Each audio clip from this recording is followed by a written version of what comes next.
Hey, Planeteers, the dog days of summer are over, but try telling that to my dog. This is, of course, a couple of days after Lanterns premiered, which sets up a very crucial mystery, namely, who cuts Guy Gardner's hair?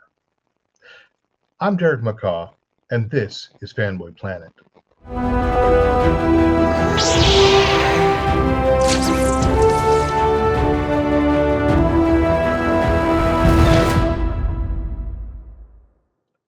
Hey, once again, it is the weekly stack, and I'm almost actually to it. So if you are new to this, here are the parameters.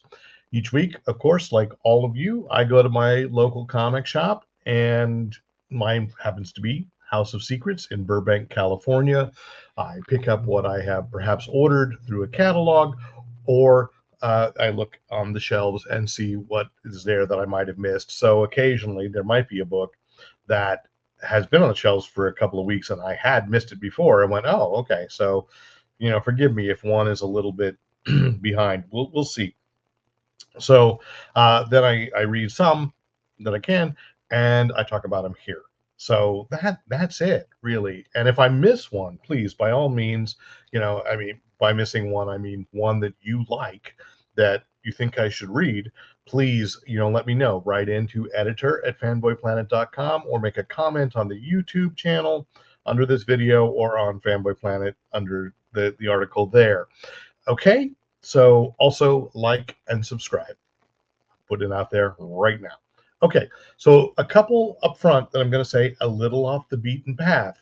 Now, I did put that I already am a huge fan of the Big Little Book format. If you are sharp-eyed, you may notice behind me I have a lot on my shelves, and that's from the 1930s right up to now, 2026, or at least the form, because Fantagraphics got my letter to Santa Claus that I've been writing every year, and that when I talk to publishers, I ask, can we have something in the Big Little Book format? So, uh, comics creator Jim Woodring, who's a bit surreal, whose work I sort of knew, created something he calls a little giant book, and the title is Quacky. Now, I love the classic Big Little books because they are like a window into what was popular in the 30s and 40s and 50s and 60s and 70s. And in the 90s, Chronicle Books did some Big Little Book forms. They called it Mighty Chronicles books, and that was Star Wars. And there was a T2, I think, and Raiders of the Lost Ark, Xena, and Hercules. I know those. So this one, however, Quacky is completely set in, maybe I guess you call it, Frank Woodring's imagination. This is a surreal, it follows the format, but this is not a book that I would give a kid. This is a book that has existential questions. As I said, very surreal. Uh, not quite sure what's all going on, but there was a little plot element that brought tears to my eyes. Again, part of that, what do we mean? Why are we here with an anthropomorphic? I thought it was a cat with mumps, but Frank is not that apparently. Anyway, and then backup story, which Big Little Books didn't usually have because it's not like a regular thing. But look, it's his book. I'm with it. The backup story is just straight out. What the heck? Anyway, but I enjoyed it, so I was really happy for Quacky and really glad that this came out. I would like other publishers to follow suit and figure their own name for it, whatever. Somebody's got to own the right to say Big Little Book, and you can license that. I'd love to see more from Fantagraphics, but it doesn't have to be the only publisher. All right, I actually wrote an article about that on Fanboy Planet, so I won't belabor that further. So, Quacky. Anyway, a trade paperback because I owed this one, and I'm going to put on the magic glasses so I just make sure I read. Meghan Fitzmartin and Lisa Sturl. I've read this book called Mary Sue. Now, you may think you know what a Mary Sue character is, and most of the time it gets used as kind of a derogatory term for basically, fan fiction that, shall we say, male white gatekeepers don't like the character because it would be a woman who is very super competent being created, as opposed to like Luke Skywalker, who mysteriously just happened to have all the skills needed. So it's an overused phrase, and that's okay. Meghan Fitzmartin has taken it back with this graphic novel. Well, it was 5 issues from Boombox, which is Boom Studios, and there's more to come because this left on a cliffhanger, and I was glad to get it in a set where I'm gonna hold it up, even though I've been putting things up.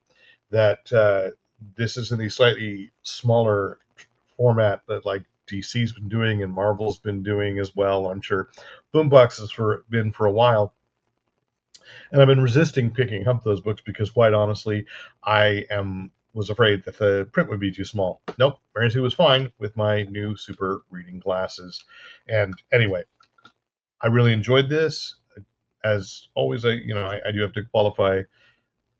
It wasn't aimed at a 61-year-old man, but I really appreciated that there was history of why it's called Mary Sue, and right going back to Star Trek fan fiction, which I knew was where it had started. And it brought my wife and I together because I'm not really a fanfic reader, so I did have to ask her to explain certain acronyms, and she did, and she laughed every time I asked about one.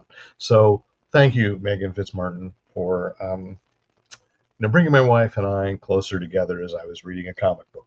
So there we go. Next up from IDW, I've been sort of dipping in every now and then to Godzilla, and I think the one that is amusing me most is that they've got these Godzilla Monster Piece Theater, which I thought was silly. I read the Great Gatsby crossover. Yeah, Godzilla appearing in works of classic literature, or classic works of literature, however you want to phrase it. Look, I swear this is just tea. But anyway, so I picked up this one, Roar of the Worlds, because it was one, Kyle Baker, who is a creator we don't get enough work out of, and certainly needs a lot more mainstream attention in comics than he gets. He deserves a lot more. So Roar of the Worlds is obviously not teaming, but putting Godzilla in the middle of War of the Worlds, or a version of it. And I also wanted to pick it up because I thought, of all the ones I've seen out there so far, I think there's an Odyssey as well as a Great Gatsby. I'm sure there's been more. This one makes sense. And what Kyle Baker did, which was really impressive, was it starts out reading like, hey, this is kind of a Godzilla movie would have worked this way, like in the 50s or 60s. And I guess, technically in the world of -1, yes, that too, so it felt like it could have been a Godzilla film while also bringing in War of the Worlds, and it fits. It's good. I thought I was going to laugh, and I probably did a little bit, but mostly I just thought, wow, it's both a good pastiche of H.G. Wells and a good Godzilla story. So don't look for it to fit in any Godzilla continuity, but I thought it was a great book, and I think you owe it to yourself. Also because, again, Kyle Baker, damn, he's good. Next up, I'm going to wrap up Seven Wives, which I feel like, so this is from IDW Crime, and this is the 3rd issue, and I think I've talked about these before, that it is set in the FLDS world. Still can't remember what the F stands for, but Latter-day Saints. It's a I don't want to say a spin-off, a schism from the standard Mormon things. Still believes in plural marriage, all that. And clearly, let me look at the creators because I owe it to them. It's a good. It was a good murder mystery and a good story. Zoe Tunnell is the writer. The artwork is by Teslin Bergen Decoy, and the colors by Antonio Del Hoyo. Letters and design by Brian Kolek. And I'll be honest, I thought the art was somewhat inconsistent, and I can't decide still if I really was a big fan of that, but I thought the story was good. I do think that this felt like a little extra big, like they paced a little off, like maybe it was meant to be 4 issues and went down to 3. I don't know. Or maybe they really had 3.5 issues worth of story. I don't know. Still a good mystery. It's still I don't know how accurate into that culture, and I tread lightly because I just, yeah, it's I don't like it. I'm going to be honest. You know, the FLDS, everything I ever read about it just gives me the creeps. Um, and I say that as an ex-Mormon, you know, and when I was Mormon active, it was still creepy. So anyway, it's a really well written book. Like I said, I just can't necessarily get behind the art, so I'm sorry.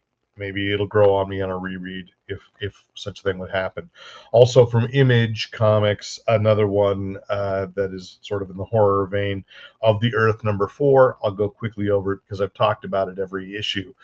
I think it's a great horror book. It's Chris Condon, Charlie Adlard, and Andrew Eric working on this, which creates its own cryptid, the Wildcatter, and as I've said before, I love that there's always back matter that is set like nonfiction in this fictional world, and I dig that. And we get a slightly better look at the Wildcatter in this issue, and what Condon does really well when he's allowed to really cook.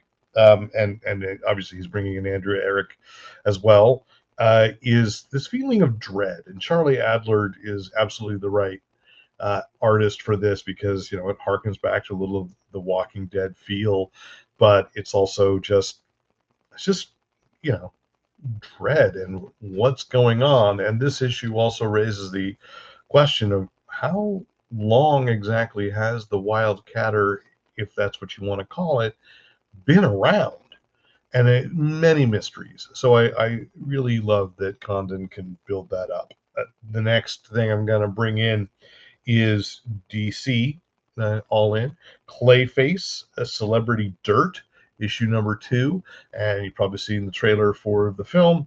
And as I said, there's no doubt that the only reason this book exists is because DC wanted to have something out there. But that doesn't mean it's not worth it. It's absolutely worth it. And let me get to the credits, shall we? Jude Ellison S. Doyle is the writer. Fran Galan is the artist, and I firmly like Fran Galan's art. I don't think I've seen it before. Patricio Depeche is the colorist, and Tom Napolitano is the letterer.